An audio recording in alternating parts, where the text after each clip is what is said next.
Hola, mi nombre es Alejandro Espínola, tengo 23 años y vivo en la ciudad de San Javier, un pequeño pueblo de Misiones. Para iniciar este video parcial lo que voy a hacer es introducirnos a lo que es la historia del arte moderno y contemporáneo.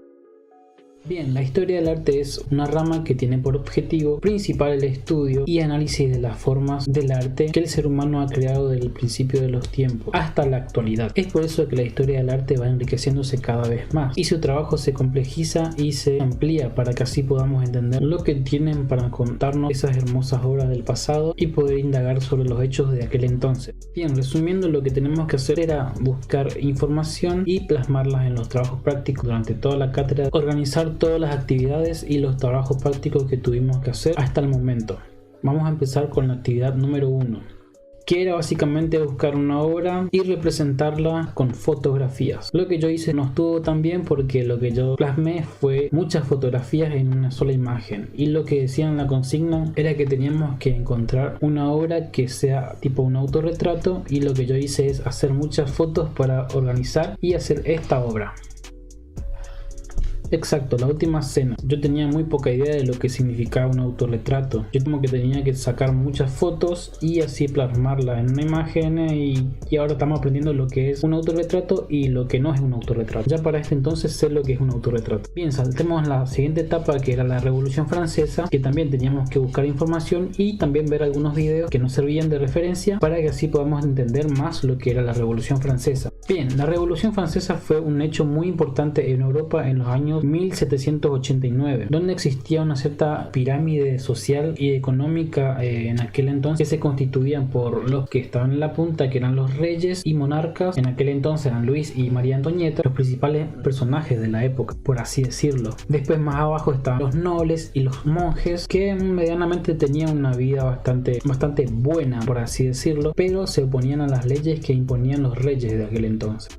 Y pero mucho más abajo estaban los campesinos y artesanos, que eran como la sociedad más baja que existía en aquel entonces. Mayormente tuvieron como muchas pérdidas y además estaban impuestas leyes para así poder beneficiarse a costas de ellos. Eso era todo culpa de los reyes, Luis y María Antonieta, que se llenaban de riqueza a costa de los otros pueblerinos, mientras los artesanos y comerciantes sufrían la devastación. No tenían lo que comer, no tenían ingresos fijos y por sobre todo tenían que pagar impuestos. Por eso es que empieza esa etapa de revelación de la población, los cuales se pusieron de acuerdo para poner un nuevo orden. Para ello se utilizaron varios libros, para así luchar con la inteligencia y la sabiduría y combatir la ignorancia.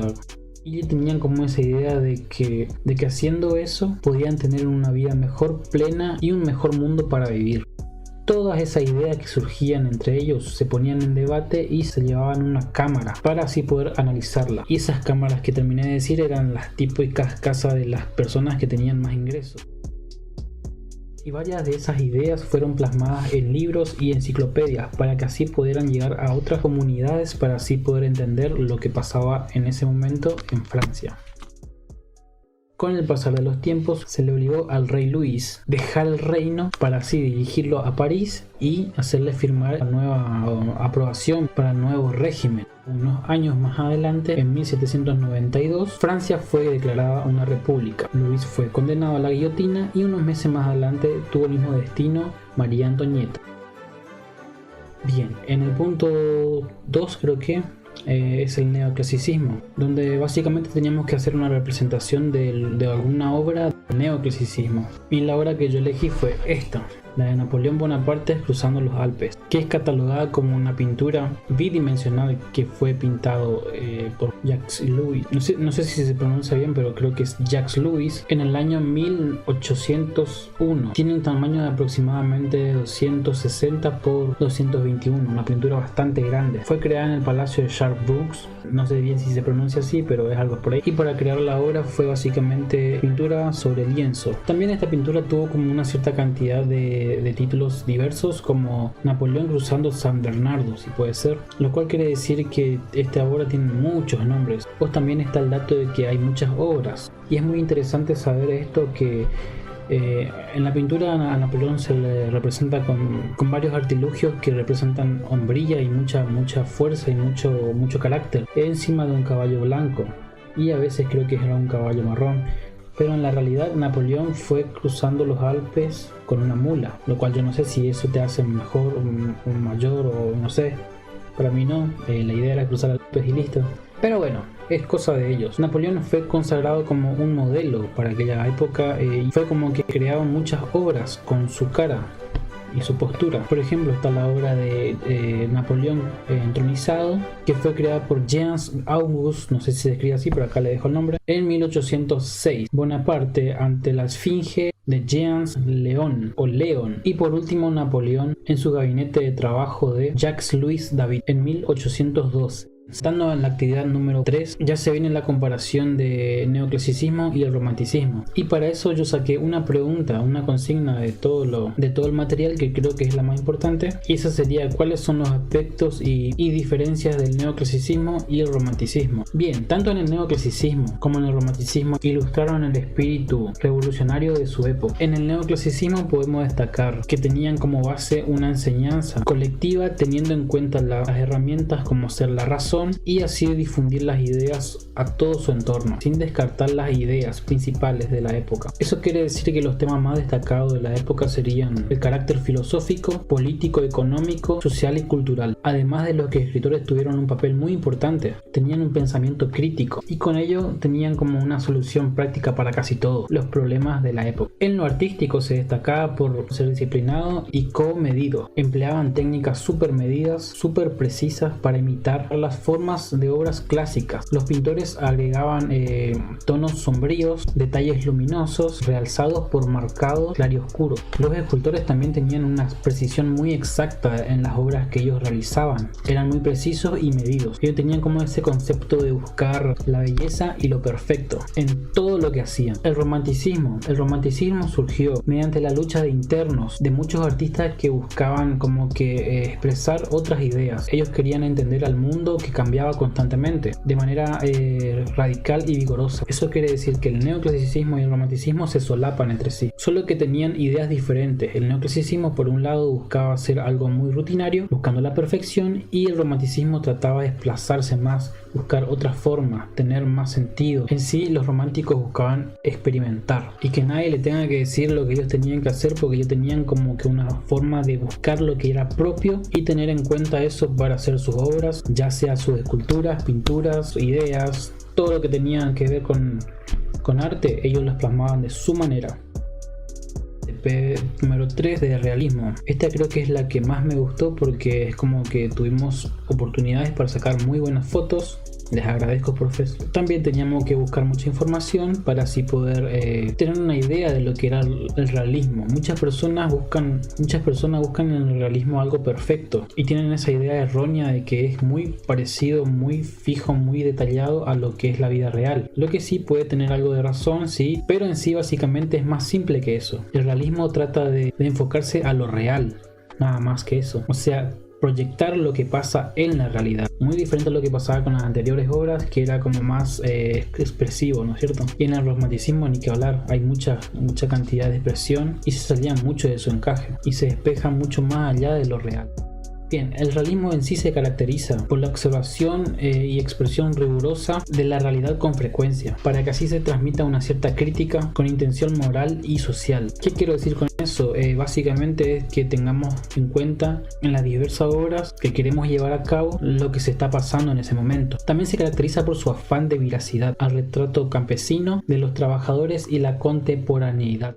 Lo que se notaba mucho en los artistas es que trataban de explayar esa idea del compromiso cultural y social del campesino. Era como la tapa de una revista en aquel entonces, donde se podía ver la vida de los personajes redactados y contar su historia íntima, familiar, social, cultural, ilustrar las reuniones al aire libre y los momentos de la época. La obra que yo elegí para este trabajo fue el Angelus, que sería que fue pintado por el artista Jean F. Millet, 1857-1859, y se trata de una pintura que mide alrededor de 66 centímetros de alto por 55,5,6 de ancho. En el momento se conserva en el Museo de Orsay de París. Millet lo que trata de hacer es representar una escena campestre donde se ve una pareja que para su labor para así poder hacer su rezo, su oración, como se le quiera decir, para comenzar el día trabajando. Ahora vamos por el impresionismo, que surgió en la década de 1870 a 1890. Fue un crítico el primero que realizó este comentario o ese calificativo impresionista, y lo hizo a modo de insulto, para así describir a los artistas a los que se le antojaba hacer arte más ultrajado, y estos artistas eran un grupo de pintores de París en el año de 1870. La idea de estos artistas era rebelde, rompedoras y escandalosa. Plasmaban momentos efímeros de temas cotidianos a los que se le aplicaban escasos detalles. Para un impresionista, pintar un paisaje no era pintar el tema en sí, sino materializar la esencia y transmitir sensaciones. La popularidad de pintar al aire libre se hizo famosa.